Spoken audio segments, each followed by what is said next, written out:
Hello, my name is Sean Day9 Plot. My name's Husky. Just Husky? That's right. Just like Madonna, Mike changed his name to a single word. Yes. A lot of people out there still think my name actually is Husky, and I'm just imagining my parents thinking long and hard about what they're going to name their child. We're going to name him Husky Lamond. And they stare directly in that doctor's face and say, Husky. Husky, I'm serious. It's a joint decision. We had a talk. In the bottom left, we have the Zerg player who had an amazing performance in Game 1, lost the next two, but looked very strong until he made some key blunders. It is Millennium.org's Stephano. Now, I want to say that drone, very talented. He became an extractor, and then when he canceled, he still had minerals in his mouth. That is dedication to the Swarm. He could work at Cirque du Soleil. I would watch that for sure. In the top center, it is not Zerg. It is going to be, it's Ryung, right? Am I saying it right? You're saying it right. SlayerSRyung. And because we're white, that's as good as the pronunciation we'll ever get.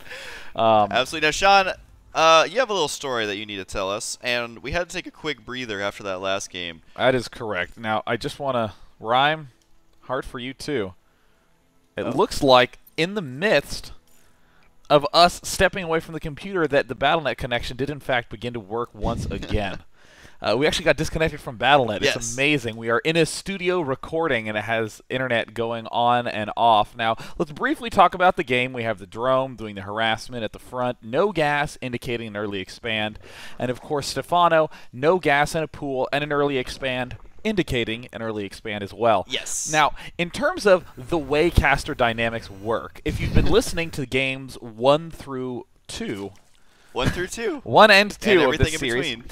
And actually, in many of the shoutcasts that Husky and I do, the way I'll wrap it up is I'll say my name, and that'll cue Husky to say his name and close it out. So it'll sound like, my name's Day9, and Husky will go, and I'm Husky StarCraft, and tune in to the next game in the series. Something like that. So I'm with Husky, and I say, oh, and he's definitely going to have to do a better job of that in the next game. I'm Day9, and then I drank some water, and Husky said, and I'm Husky StarCraft, and I just had a mouthful of water at this point, and Husky didn't close out, so I had to improvise. So there's this moment of decision where I thought, do I swallow this water and try to choke out an outro? With an awkward gulping sound. Yeah. In. And what I instead decided to do was just to talk and let the water pour out of my mouth. So that's why at the end of the last video you heard a Husky start laughing, because when I was talking there was just water gushing out of my mouth all over my shirt and lap. After rewatching it, there was a slight gurgle sound, which just made it that much better. It does look like the Zerglings now are going to be chasing out that SCV. We haven't missed anything too exciting, but we have seen Stephano go for some pretty heavy macro play in those previous games, so I wouldn't be surprised to see him get a lot of drones. Where are those drones going? There we go. That's where the mineral line is. I was wondering hard. I was doing the wonderest of wonders, asking myself, why is he freaking out so much? We see Ryung doing a similar opening to what he did in the last game. Look at that mule timing. That is so suave baller-esque. Yeah. We also see that no Zerglings have begun yet to knock down that destructible Roxor. And now Stephano going to scooch-a-dooch forward. Always fairly nice to take that third base in the bottom right if you can get away with it as Zerg, as it is fairly easy to defend. Always tempting to grab that high yield, though, as you can defend your natural as well as the high yield expansion at the same time, just because the chokes kind of tie into each other. And right now, our Terran player once again going for his command center at his natural, and then quickly building a bunker here. We saw a potential, I believe it was game number 1, where Stephano had a chance to potentially run up into the main base. Was that game 2? Don't know if we're going to be seeing that again, but he just expands so aggressively for a Terran. That's what I'm getting at. We now see Stephano getting a lot of drones, and look at how early that macro hatches, and my voice is so high, he's getting a macro. Yeah, that's before layer, and this is something that I've been very intrigued by Zerg's doing, realizing, you know, if I can't quite get my third up and tech to a layer, I may as well build a macro hatch. And if I'm going to build a macro hatch, I may as well try to figure out how early I can get away with building it. We are seeing Stephano just take that to the extreme. Look at this. Has he even planted a creep tumor? If you guessed no, you just won 50 million of Husky's dollars. Oh, wow. Yeah, I mean, of course, that is small change to me, Sean. 50 million. Oh, I know. You rake in that every time you upload a YouTube video. Yeah, that's how it works. $50 million a pop. Now, we do see the Zerglings working away at those rocks now. The Creep Tumor has been planted. And again, that's kind of one of the things about this map is Hellions not going to be able to do that much harassment because really there's an easily to defend choke there and a couple Spine Crawlers buildings able to put that on lockdown quite easily. Now, we do see the Blue Flame on the way, which is really no huge surprise because every Terran gets it now. And Stephano looks like he's going to get ready to do a big Zergling Infestor mixture. Now knocking down those rocks, getting his double Evolution Chamber upgrade. We saw it do wonders for him in Game 1. We saw it looking wonderful in Game 2, but then falling ultra flat. And meanwhile, Ryung doing, honestly, just my favoriteest thing in the whole wide world to do as Terran against Zerg. Opening up with the Blue Flame Hellions, not only allowing you to do a little bit of pressure like this, and oh my god, whiff hard is very whiff. That is one of the worst Blue Flame Hellion plays I think I have ever seen, but he's lined him up. And is he going to be able to get it? And it looks like the nibbling can occur on the right flank of the nibble. With a very powerful nibble indeed. Only one Hellion returns home to tell the tale.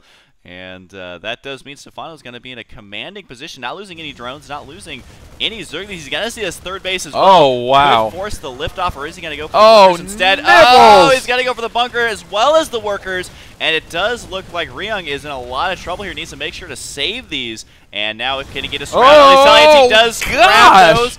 And Sean, as you so delicately said, they just got nibbled to death. You know, let me touch a little bit on what I was about to say. I love this opening.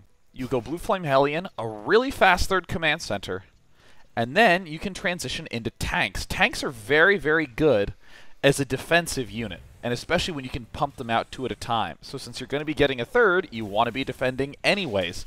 Very, very logically consistent build, very, very solid build. But it relies a lot on these Blue Flame Hellions being able to control space and manage the mid-game so that you're not just letting Zerg run free. In particular, trying to prevent a third. We see these Zerglings have been valiantly nibbling away at these rocks for ages. Rocks. Now, Hellions, much more fun to nibble on than rocks. But during that, I saw 12 drones being produced at once. So Stephano, once again, showing us his huge macro play. He does have Infestors on the way right now. And again, is just dumping all of his gas into upgrades and Infestors. And this is a build that some Zerg players are starting to use just because it's a lot easier to cause a lot of damage with the fungal growth than it is with Fragile Mutalisk. So if you don't want to micro as much, then go ahead and get the Infestors instead.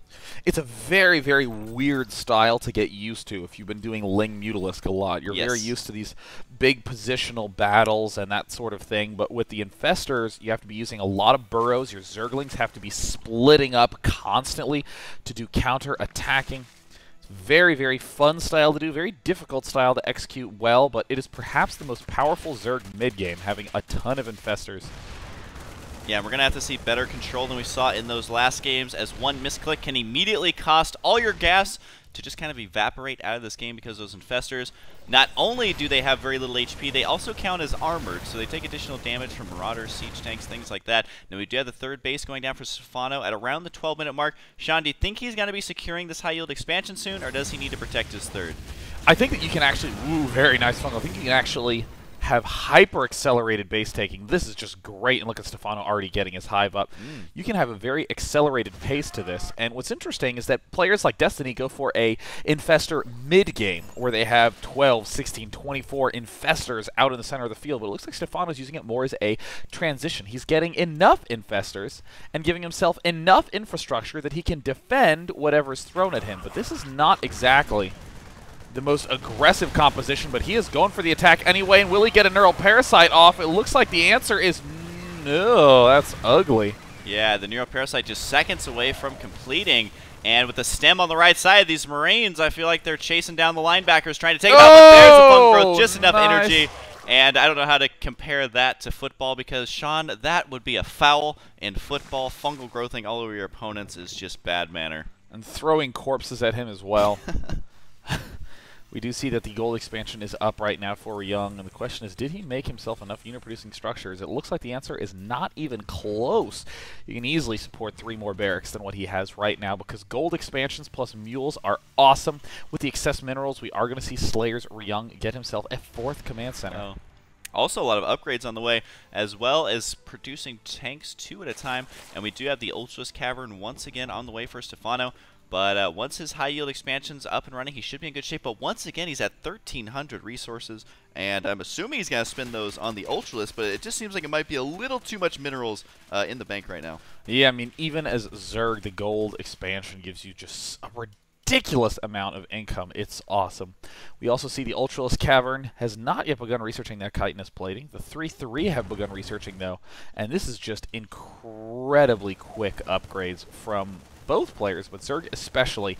Now, if I am in Zerg's position, I'm going to have to start doing a lot of all-over-the-place attacks. Drops in the main, Nidus Worms, counterattacking with Zerglings up here, and on Shattered Temple, I don't think that there's a better map to do it on. Yeah, and I think Nidus Worms is something that are very underutilized, but specifically with Stephano, we have not seen him really do these kind of multi-pronged attacks. He's been defending fairly well, but as a Zerg player, that's kind of part of how the race tends to be played, is dropping, counterattacking, keeping them in their base as long as possible, because you do not want a huge group of units knocking at your front door where you can't get the surrounds and you can't have the perfect unit composition. But right now we do see 169 supply to 145. Some Ultralisks are on the way, and 18 more drones. Gonna be nearly maxing out Stephano here. Needs to make sure he leaves enough supply for these mighty, mighty Ultras. Yeah, the Ultralisks are going to be a lot of fun to see in action, and it looks like there is not going to be a fast game coming up. We see that there are all the sensor towers planted, all the barracks still churning out those units, starting to get Marauders in production. 3-2-2 upgrades, 2 armor, 2 attack on the vehicles, and 3 attack on the infantry. Mass expanding from Stephano, but he has got to start thinking of ways to begin attacking. Yeah, absolutely. I think that's kind of been the problem in the last games we've seen for him, is where can he actually do damage rather than running into the meat grinder Terran composition that is Siege Tank and Marine. And we're going to see right now, as it does look like SlayerSRyung is slowly moving out into the center. The creep spread pretty good from Stephano, but it's going to start getting cleaned up here because, once again, the Terran player has very good center map control, has started adding in a lot of Marauders, and we do see the 56 Zergling production. Once again, here comes a major attack, though. He's going to just funnel these units in here, and this may not work out for him. The Ultralists need to get up here, may be able to clean this up, but this wasn't the entire army for the Terran player. There's the remainder of it. Oh, and it looks like the Neural Parasite really coming into action. Siege Tank Ultralisk, very good against infantry. And with perhaps the worst angle possible, Stephano is still managing to break through. Oh, no, he accidentally didn't kill these tanks. He's going to lose a lot of those infestors, and there goes down another one. But that was an extremely impressive attack by Stephano. Especially if he finds the expansion on the left side, could lock that down for free, as well as the high yield expansion forcing the liftoff. There is going to be a drop over here, though, on the 5th base of our Zerg player, which is going to force him to retreat, but he's not able to save it in time. And basically what SlayerSRyung is doing right now is exactly what he needs to do. Also kind of what Stephano needs to do, rather than just throwing his army directly into that. I mean, look at these multi-pronged drops, forcing Stephano to retreat, even though he had a little bit of momentum after crushing that army. Yeah, you know, if you're in Zerg's position, it can feel so great to break through one expansion, but without Mutalisks, without any fast air units to cover the map, it becomes nearly impossible to deny these drops every single time. And we see Stephano having to pull all his units around to different locations. And even though, I mean, these drops are really kind of running low on options of where to go, it's still absolutely devastating. Well, that drop definitely getting locked down. Dropping those on top of Ultralisk. You cannot ride those like it's some sort of, movie. If you Neural Parasite a medevac, can you just have it unload its units? I actually don't know. I don't think you can, but maybe you can. That's actually, it's one of those things that you almost never see, and then you wonder when you're in a cast. You're like, this is going to be, I'm going to switch to Zerg as my permanent race just for those times when I can do that. But it looks like a lot of Zerg is going to attempt to run up here. This is going to be throwing them into the garbage disposal. Once again, just running directly into here. Can these Ultras even get close enough? I don't think so. With a little bit of micro there into that choke, that's exactly what Stephano cannot afford to do. God, that was a very ugly attack by the Zerg player. I mean, all you have to do at this point as Zerg is make sure that Terran doesn't take this gold and doesn't expand over to the left, but we end up seeing that Zerg has not even scouted this or this. It looks like he's almost treating his opponent as though he has to break down the front door, which I just don't understand. Late game is all about managing expansions. Yeah, absolutely, and it looks like SlayerSRyung going to be doing just that with a couple of drops here. This is exactly the power of a Terran who kind of does multi-prong attacks. Stephano will be able to clean it up, but again, no Mutalisks on the field. And really the only thing that he can use to deal with the actual medevac itself is going to be the fungal growth, perhaps a Neural Parasite with Infested Terran, something like that. Here comes another attack, though, trying to steamroll his way to a victory, but I just don't know why he's running into this meat grinder. He may be able to get some fungals. No, decides to go for the Neural. Can he get fungals? Oh my god, he's healing! So many! And, oh, he is. He did grab a medevac there for the healing, but it's just not enough, Sean. There was not a single fungal growth in that battle. Oh, he could have fungled so huge. He's addicted to the Neural Parasite, but that was very cool to see an Ultralisk being healed by a medevac, I will admit. And once again, we are seeing our Terran player be dropped crazy. Yeah, and right there, only 3 Marines shooting, but it looks like they may still get the hatchery. No, Zergling's going to be reinforcing this. Now, it does look like Stephano's still in the lead, but he just needs to lock down these expansions rather than going for that main choke. That's where the Terran defense is going to be the most strong. That's exactly where the Terran wants to be attacked. And so if he can start doing the drops in the main, even if it's just a couple of Zerglings, then that's what he needs to get back in the game. But he is once again maxed out with 7 more Ultralisks on the way, 9 Infestors as well. But look at this, we have Ghosts on the way, and Ghosts with Cloaking plus EMP are pretty good. Oh, and we see a misrally here by SlayerSRyung. A little bit of an uncharacteristic move by him. He's starting to scoot his way forward. Is just now retaking the gold, interestingly, just for gas. Continuing to do drops on the right side while expanding along the left. God, is it going to sting to be Stephano when he realizes that that is already taken. Trying to fungal growth those units as they retreat. I don't know if there's enough energy. Yep, there will be enough to lock this down. But again, that's not a huge loss for the Terran because he just got a hatchery for those units. So don't tell those Marines' parents, but their death was worth it as they're able to lock down that expansion. But I mean, look at the creep on the map, virtually non-existent as the Terran player has been continually cleaning it up. And at this point, Stephano just needs more map presence. He is nearly maxed out again, but I'm really curious to see how he does this next attack. Is he going to run directly in this, or is he going to find something more creative? Oh, this has got to be the worst feeling ever as a Zerg. When you just see that refinery's already down, and you're wondering, wait a minute, what is this? A planetary fortress. We do see Stephano trying to get into position, but here come the Ghosts for some big EMPs. Is he going to cloak it before going in there? He very well could. This is so frustrating versus Zerg. And Terran, and EMPs on all the Infestors. Gross. Only one Infestor on the right side has some energy. There's a couple on the left as well. But, wow, this army is now completely stuck. It's off creep. It's moving slow. It's all melee units. And Stephano has got to be gritting his teeth. He really wants to get out of this position. No, he decides to commit here with 5 Ultras. Maybe going to try and get a sandwich here, but this is a very dicey situation for him. And there, it looks like Planetary Fortress taking a lot of damage. So many Ultralisks. Wow. The Planetary Fortress gets eliminated. And once again, Stephano's making Zerg look very strong in this late game situation. But we're seeing just now getting drops. Absolutely no scouting on this completely vulnerable top left. And didn't even scout the left base. Yeah. Stephano making just basic errors. Yeah, he needs more map presence for sure, whether it's Overlords, Mutalisks, something to prevent this Terran player from mining out very heavily. So SlayerSRyung doing a good job defending his expansions. He's sacked an expansion here or there, but he's always been on top of doing the drop. So great play out of him. Once again, going to be locking down an expansion. And I mean, look at how much Stephano had to invest to kill an expansion, while SlayerSRyung is just doing it with about 8 Marines in the drops and able to kind of equalize things out. So even though he lost that expansion, he's able to catch back up very quickly with the multi-pronged attacks that we've been talking about. Stephano having this huge army that can only seem to 1A. We see another medevac just sort of roaming free. This was the one that was stuck there for ages and ages, and it looks like SlayerSRyung finally saying, "Come home, little medevac." And we'll see if it does indeed make it over all of those queens. Now, we do have a potential drop on the right side by our Zerg player. There is going to be a lot of Overlords moving out that have been loaded up, but the scan reveals it, spots it right away. I think he was looking to see if there was an expansion there, but instead got a better deal in spotting that drop.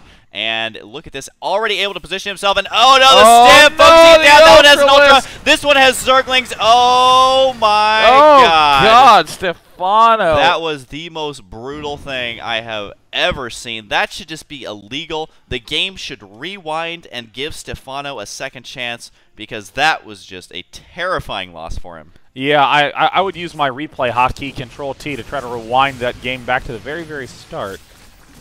We see now double Spire going down, this gigantic Infestor pack trying to deny these drops, but I guarantee you that there's another medevac geared and ready to go to drop this expansion. And suddenly, in the meantime, SlayerSRyung has built up a gigantic force, and Stephano just let these expansions get up.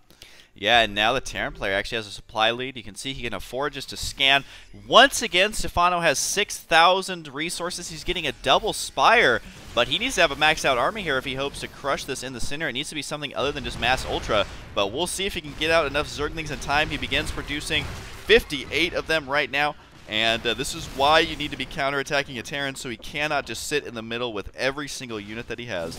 Oh, and there's the Marauders rushing up, and they will be able to pick off one of those Infestors, but now it looks like the Ghosts are also going to come into play, being able to send many a snipe. Interestingly, though, Stephano's not out of this game yet. He has so much money and is just now going to get a great angle if he can get a good fungal, and there it is. But we see a big feedback, and he cannot morph those into Archons. He has to just wander around back home, and again Stephano manages to do the unthinkable and break through this impenetrable Terran line. Yeah, especially since he was behind in supply there. That's not something that's easy to do, and that's exactly what Stephano has needed to do, is get those major fungal growths rather than the cutesy kind of, neural parasite. While yes, it can be fun, the fungal growths tend to be much more cost effective. Looks like he's going to be marching in here. Can he actually break this, or is he going to overcommit? We do see the spam on the snipes there, as it looks like our Terran player may be able to hold on here just barely, but is Stephano going to be able to rally enough units over here? He does have 4 more Ultras being produced, and just barely going to hang on here. It looks like the last Ultra trying to run all the way home. Don't even know if he's going to make it. Stephano, while he broke that out, you got to look at the mini-map. The top left side completely on lockdown by our Terran player. It looks like an attempted drop did not manage to do much damage. These drops have been hyper-active for the Terran player from start to finish, and there we see the Greater Spire getting morphed. 9 more Infestors and 4 more Ultralists were produced. This is the only ace in the hole for Ryung, is that he can continue to drop this right side, and that Stephano's just never going to attack the left side ever. Yeah, that makes his game plan a little bit easier. Slowly able to get up double planetary fortresses. Now, if he can get out Mutalisks, which it looks like he's going to be going for the Broodlords, which isn't a horrible choice either, but if he can get out some Mutas, that left side expansion literally has no anti-air, so he can clean that up very easily. Just needs to be more active with his Overseer to see exactly what's going on, and that shows you that vision in StarCraft 2, one of the most important resources there is, and right now Stephano's severely lacking in that department. We also see that the high-sec auto-tracking, the building armor being researched, a nuke incoming as well. That always makes my heart have a wonderful, relieving sigh. Yeah, I remember back in Brood War, they were just as exciting as they are in StarCraft 2. It's one of those things that no matter what they add into the game, it's going to be tough to top a nuke landing in a vital spot. Right now, there's going to be a drop right here. There's a lot of spine crawlers, though, but they aren't guarding the right side of the hatchery, Sean, as the left side is everything-proof, the right side vulnerable to everything. So that was just a bit silly. That is just a little bit embarrassing, to be honest. I mean, that should not happen. I mean, this is one of those moments where you're just like, oh, and you unburrow these and put them here, and unburrow these and put them here, and then they just kill them with Marauders anyways. And, ooh, he manages to get a nice little nab there on that medevac. It doesn't last too long. Once again, what luck that we are seeing out of Ryung. Yeah. He's going for battle cruisers now. This should be his only mining expansion. And yet we see the left and bottom left are fully operational, and now Stephano's deciding to attack it. Now, he's only got 1 or 2 Broodlords mixed into that army, which he could lock him down with Broodlords only. Now, Zerglings have ran out to that expansion, but can he do enough damage here? Our Terran player is going to be in position. He sees exactly what's going on. You can see him forcing the stim there to try and engage. But this army is completely maxed out, but I think he's going to be running into the meat grinder again. Uh-oh, we heard a nuke get launched. Where is it? Did it actually get planted, or is it over at this expansion? Oh, it looks like it may land. And our Terran player, this is why you don't run into the meat grinder. So many drones go down. Virtually every single one. Stephano's not going to be happy about that once he goes back. And Sean, I just don't know why he keeps running into the meat grinder, because he barely loses these battles. If he could just get that army out of position, he'd be in such better shape. But he just lost a lot of drones, and we may see another nuke, or at least attacking the drone line. Oh, this is not looking good for Stephano. Stephano has 14 Corruptors in production and is just refusing to protect these expansions, refusing to scout the left. I mean, he knows both these bases are here and has only ever pushed the main. I just do not understand it. This is the exact thing that we saw in games 2, 3, and 4, where Stephano had the lead, well, not even had the lead, was just in a great position, Right. and then everything just crumbled so fast. Yeah, and like, what's he supposed to do with this many corruptors when he's not mining hardly anything? Make 2 Broodlords.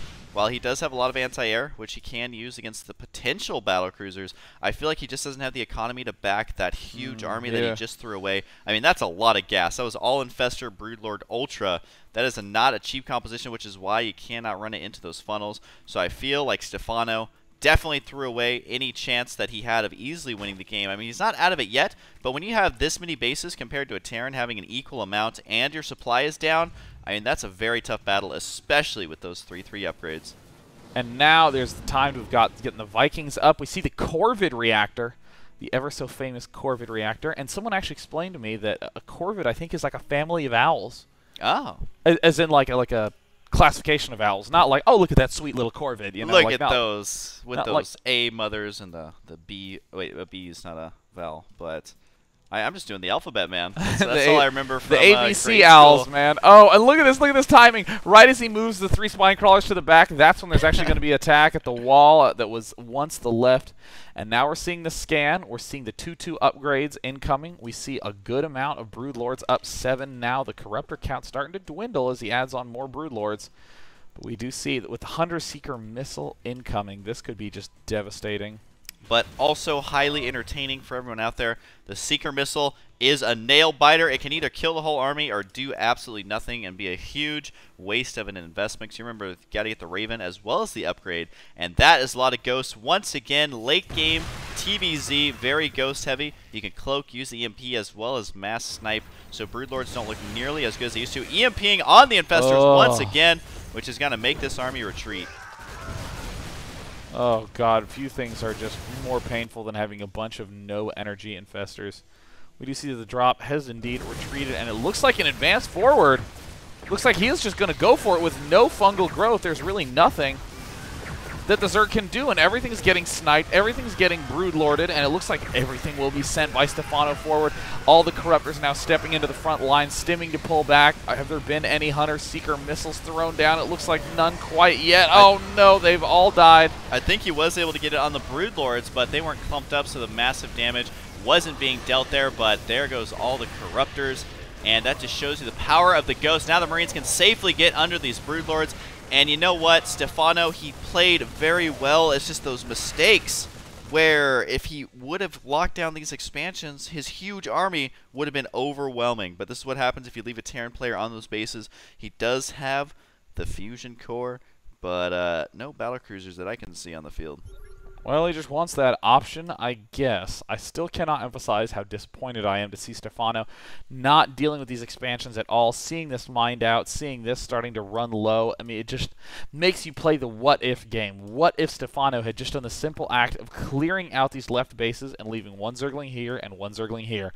The game would have effectively been over right now, because despite all these inefficient attacks by Stephano, he would have just starved SlayerSRyung to death. But now SlayerSRyung with these drops, and with the luck of having no expansions get attacked, he is in good shape again. Yeah, and you mentioned getting starved out. Right now, the Zerg player is going to be the one getting starved out because there's just simply no minerals left on the map, and the difference is that our Terran player has 2,500 resources, even sacrificing these SCVs. I'm kind of surprised to see him sacrifice them this early because he has about 30 supply to play around with before he has to get rid of them. But I feel like he thinks, well, I'm going to get maxed out before I attack anyway, and these SCVs are not worth anything right now. So just kind of be freeing up that supply here for a little bit. We do see more Ravens being constructed. So at this point, it's going to be how much can Stephano get off this one mining base, and can he defeat an army that has a little bit of extra money in the bank? It's going to be tough. I think honestly, one of the big techniques that we should see the Zerg player do is try to nab a Raven and Seeker missile all the Marines. That would be one of the fastest ways to clear that army out, but it looks like as the push is advancing forward, we see a lot of infestors there, and it needs to engage. He needs not to lose the infestors. It's going to be big if he can possibly kill this off again. Stephano, whenever he's pushed to the task of defending a big push, he has answered every time with a nice defense. But does he have enough units? He does have 64 Zerglings being produced. He needs to make sure the rally point isn't bad. Oh, but here it comes right there. no. But the huge EMPs. Can he get the fungals? Can he get anything else that he needs? He does get fungals. Zerglings swinging around to try and clean this up. But the Infestor's running head on into that army. And that, I think, is going to be all she wrote for Stephano. Not able to hold that off. And, I mean, this shows the importance, again, of killing those expansions. And we see some Ultras trying to swing in. I would love to see a Seeker Missile at this part of the game. I would really, really like it. But Blue Flames, oh no, even at minute 42, you can still line them up, Husky. That is true, Sean. There's always the imminent threat of lining them up. So it does look like one of the only mining bases is now gone. The only mining base in the top right soon to follow. Trying to micro the one Broodlord. Unfortunately, he cannot summon enough Broodlings to stay alive. And, or is Stephano going to barely hold here? But he just does not have much stuff left. He's about 100 supply behind. But if you saw that Trimaster game, you can still win even if you're 100 supply down. Although he was Terran, so I don't know if that's going to happen here. Oh, there's a Seeker Missile. Oh! That's a good way of cleaning out a mineral line, is just use the flying Banelings to take those out. Wasn't able to kill all those drones, though. And some auto turrets might be useful for cleaning that out. But you gotta just notice, it's a 100 supply advantage to the Terran. I think he's just waiting to get out a couple more units before he seals this game. Oh, this is just one of the most painful games I think that I've ever seen, because it was so crystal clear what Stephano needed to do. It was just to deny bases. And, you know, it's kind of funny to see how much this composition logic has sort of infected a lot of players' ability to see clearly in situations. They're asking, what units is he making? Okay, what units should I make? And they're always trying to figure out a way for my blob of units to defeat your blob of units, without doing things as simple as, am I denying him expansions? Where are his buildings vulnerable? And there's the good game. Stephano, realizing that he cannot win, gives an enthusiastic GG, gave the Grats in games 2 and 3, obviously still maintaining a lot of manner despite that very frustrating game. But, I mean, no matter what sort of units you make, if your opponent is not getting additional expansions, he just can't win. Yep, absolutely, Sean. And I feel like Stephano know exactly what happened there. I just feel like this series overall for him was not his best performance. We saw an outstanding game number 1, and then the other games just slowly crumbling for mistakes that you really cannot afford to make like this. So it looks like our Terran player is going to advance. So that does mean Ryung will be going up against IM MVP. Yes. What a treat whenever you have to play almost a 1.5, 2 hour long best of 5 against a top European Zerg player to have to go against, I think, arguably the best player in the world. Yeah, so a very difficult road ahead for him, but that's what happens when you get towards the end of a tournament. But that's all I have to say about this matchup. Is there anything else you want to say, Sean? Nope, I'm done. I'm Day 9. I'm Husky, and I'm not going to force him to talk with a mouthful of water. Thanks for watching, guys. As always, there'll be more GSPA, and we'll see you guys next time.